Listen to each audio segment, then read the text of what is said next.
The headline reads, MSNBC host says GOP is acting like the Russian soldiers who are raping children in Ukraine. Okay.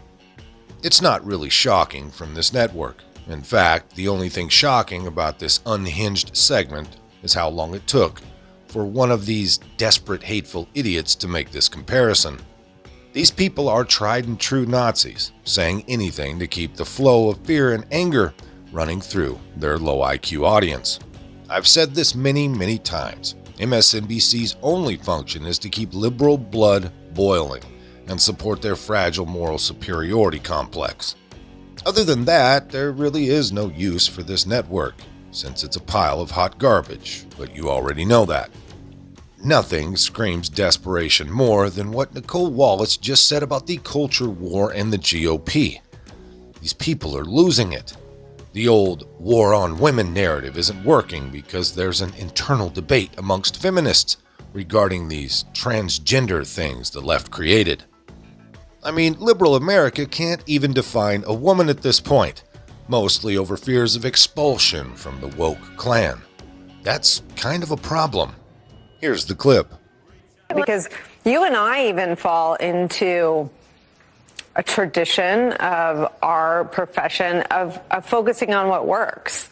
And I think we recently had a conversation about Mitch McConnell. And why does he do what he does? Because it works. It's the political reality.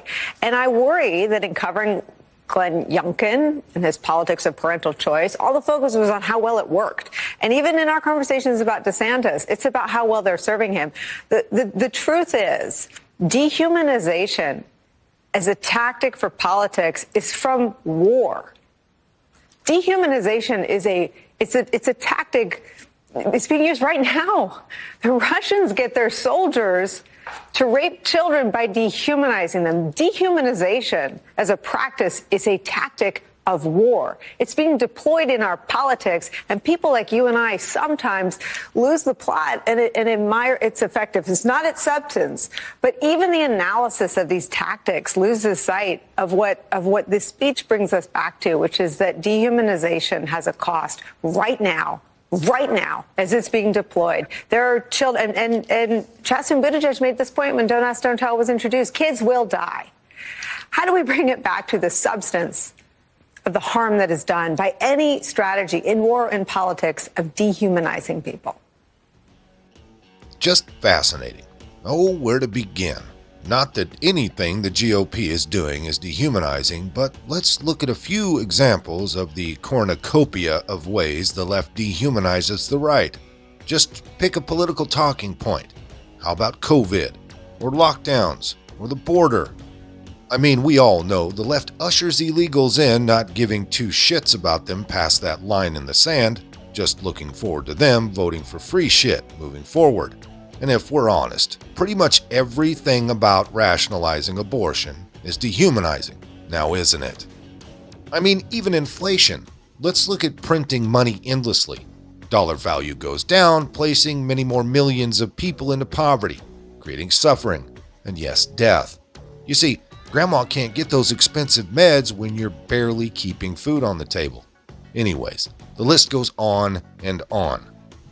Americans' home budgets are balanced by women for the most part, and they see the rising gas costs, the inflation, and their local school boards run amok, ran by blue hairs. There are other issues at stake. Only the privileged, childless, and utterly miserable can obsess about sex and abortion all day, which makes Planned Parenthood the perfect vehicle. Their entire support base is made up of these kind of folks. Wallace literally said that the GOP was acting like the Russian soldiers in Ukraine that are raping children. She centered it on the dehumanization aspect, which is a war tactic. Yeah, we're just like those Russian troops in Mariupol. For starters, and this may come as a surprise to some of you, from what I've seen watching actual reporting from the streets of Mariupol, this being actual citizens boiling potatoes in the middle of the street, screaming at any camera that will point their direction that Ukraine did this. Ukraine did this, I believe was a direct quote translated, of course. Try not to read in too deeply. All I'm really saying is there's a lot of details being left out of our lovely 24-hour news cycle. But basically, as far as what's really going on in Ukraine, Nicole's head is up her ass in the same fashion as most Western press pushing propaganda, as we send another $800 million to a country that shares a backyard with Russia. This whole story and everything involved is obviously way over little Nicole's head, but I digress. The Ukraine-Russian situation is for another day. And let's not get too mad at little Nicole's tantrum, folks. It's a clear sign that she knows her party is going to get creamed in November. They've got nothing. They've already exposed themselves. They have a president who is half brain dead. They have an agenda that is unpopular to say the least. They have no legislative wins to tout. They've got nothing. So they just compare us to homicidal and, rapey Russian soldiers, I guess? Just shrug. We've already won the debate without even stepping on the battlefield. Yet still, don't forget, you are a dirty, rapist communist for wanting schools to be sane, jobs to be created, inflation to go down, gas prices to drop, and normalcy to return regarding COVID. Yep, again, you're doing the GOP's dirty work for them. It seems like every day the liberal finds new ways to alienate whole swaths of the country. The media were very upset too. Very upset. Watch this.